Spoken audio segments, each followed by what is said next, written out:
I just wanted to say congratulations for getting your certificate, because it's quite difficult to keep the momentum going, and because we've been campaigning for 30 years, and that can seem very like a lifetime, I think, really.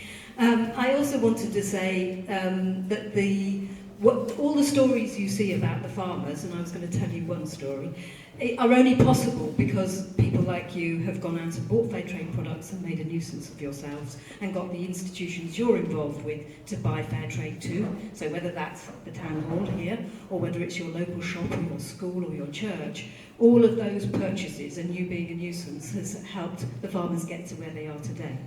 And so I just wanted to say a little bit about the Liberation Nuts, because I had the amazing opportunity to visit the farmers in Corella. And I think that the biggest achievement of Fairtrade, because I've spent my life sort of doing this, I feel like, I started selling Fairtrade products in Queen Mary College in St Benet's, so I think that's down the road, it was one way or other. And so I did that in 1987, and so I have really been doing this for the whole of my life. But I went and visited the farmers in Corella, and I think the biggest achievement of Fairtrade is to incentivise farmers to organise in cooperatives, because then the world is their oyster.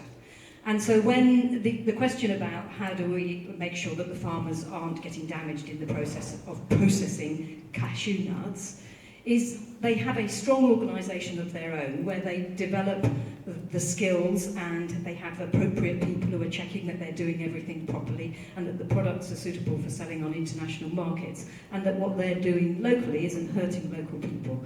And that farmers' organisation in Corella are absolutely amazing. They are doing permaculture, really. You go there and they're just growing everything.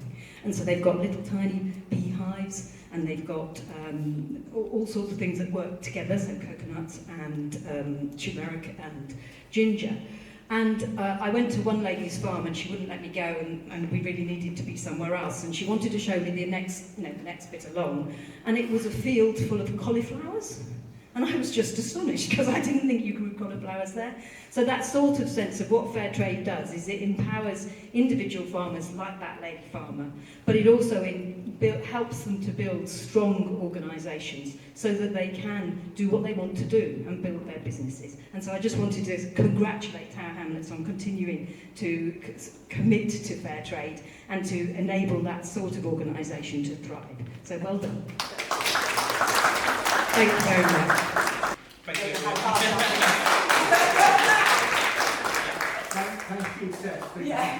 Thank you, everyone. But yeah, so I think although it might seem small, it's a really big impact, and I think it's in terms of progressing forward and supporting Fairtrade and seeing the impact and providing that education training, environmental training to all those farmers. The more we can increase procurement, more products in the council being Fairtrade, the more impact we'll have, and the more kind of farmers will reach and support around the world. So yeah, thank you. That's it. Do you want to come in as well, and perhaps in terms of thoughts around Fairtrade and climate change? And I'm just thinking about how well connected in terms of green policies as well.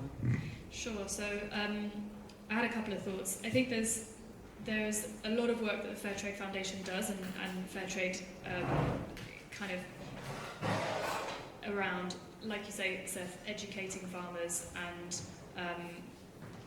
like doing a sort of information sharing. But for me, I think I've never met a farmer or a producer of anything that wants to do it in a way that is harmful to the environment. Farmers are really connected to the land anywhere in the world, and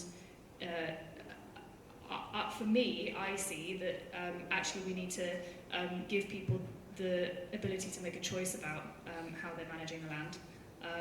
And for me, giving people the proper livelihood that comes from the work, and paying people a fair wage for the work that they do, means that they have the space, and they're not under pressure financially to kind of squeeze every last drop of nutrients out of the land, and they can think ahead.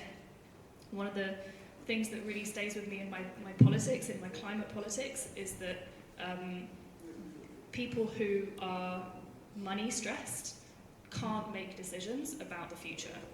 And I think all of this, you know, Fairtrade initiatives helps create more and aligns with our and into the schools contract, schools canteen contract, which led to 40,000 bananas being supplied to schools, which is pretty amazing. We had a thank you. We had an event at the London Muslim Centre with a Palestinian farmer thinking about fair trade and bringing together people of different faiths from the community. And more recently, we've had the Mayor's Cup, where we think we are possibly the first football competition to have used the Valor Fairtrade sports footballs at the Mayor's Cup. So we're really appreciative to the Mayor and the team that put together the Mayor's Cup that kind of helped with that. So that's just a little bit of our journey that we are celebrating today. Medical facilities or investing back in the business, so that can be more sustainable long term. They can grow income through that. And one of the stories, I think he appears off the sides here, one of the stories of farmers who are sharing this Fairtrade Fortnight is from a cocoa farmer in Côte d'Ivoire called Kabila Natanu. And I think his story is a real example of the way Fairtrade can and should work. So he was unable to complete his own education because he couldn't afford to do so, quite simply. So he became a cocoa farmer, and his cooperative, Ecomon, then later became Fairtrade certified. So I think probably the first thing to say is Liberation is a KIC, Community of Interest Company.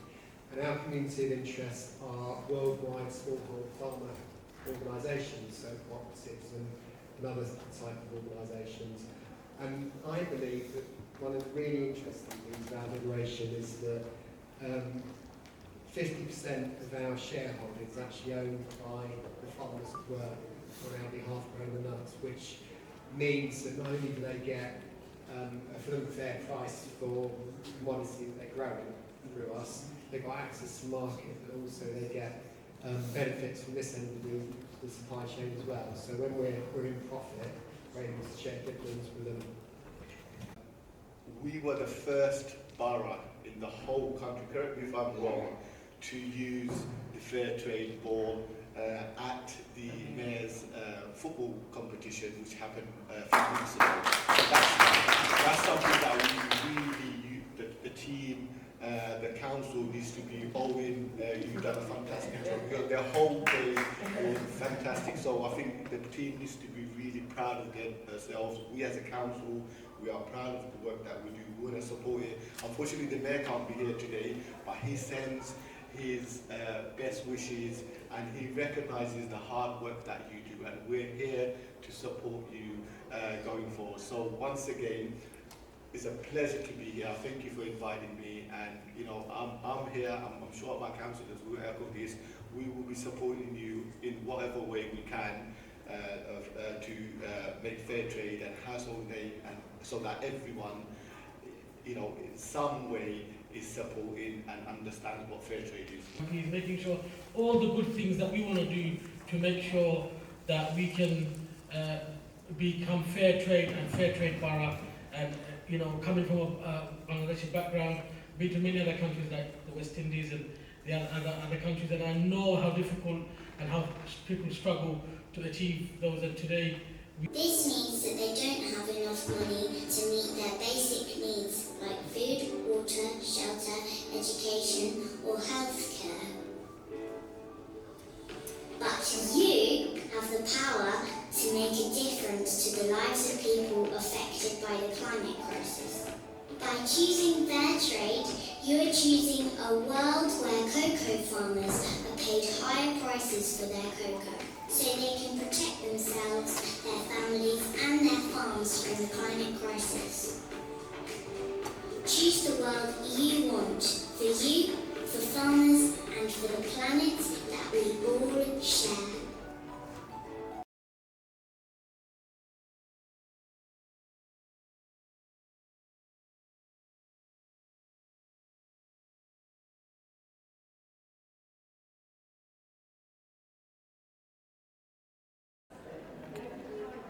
আজকের এই যে সুন্দর আয়োজন, এখানে আপনাদের অংশগ্রহণ কিভাবে এবং আপনি কি আশা করেন যে টাওয়ার হ্যামলেটস ফেয়ার ট্রেড হিসেবে আরও সামনে এগিয়ে যাবে?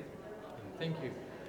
প্রথমে আজকে আমরা টাওয়ার হ্যামলেটস কাউন্সিল যে প্রোগ্রাম রাখছি in conjunction with Fairtrade, celebrating 30 years of the establishment, and Tower Hamlets already committed in full council that we are a fair trade borough. আমরা যেগুলো প্রোডাক্টস এখন টাউন হলের ভিতরে বা আমাদের যে ক্যাফেজগুলোর ভিতরে they all be fair trade. Africa হোক, ওয়েস্ট ইন্ডিজ হোক, কফি যেন বানানি হয়, চা পাতা যেন বানানি হয়, আমাদের বাংলাদেশের মধ্যেও আছে। One of the critical comments that we can make in today's conference, এটা হলো যে বাংলাদেশের যে garments section আছে, are we paying the fair amount of price for our fellow Bangladeshis labor শ্রমিক যারা আছেন তারা আমরা রাইট ফেয়ার প্রাইস দিয়ে নিই, are we trading fairly? So এটা অ্যাওয়ারনেস করা দরকার এবং আমরা সচেতন হইতাম। আমরা এই প্রোগ্রামসগুলো রাখার কারণ হইল যে create awareness through education, through dialogue, and this is important.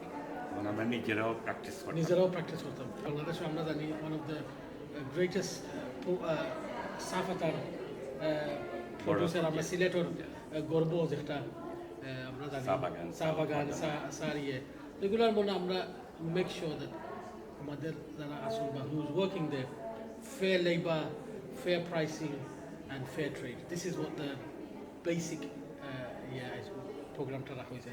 We are the first borough under the leadership of Mayor Rahman je amra London living wage day amra in korchi. Tower Hamlets was the first to introduce this in any council under the leadership. So we are trying to be fair for everybody. Thank you. Thank you.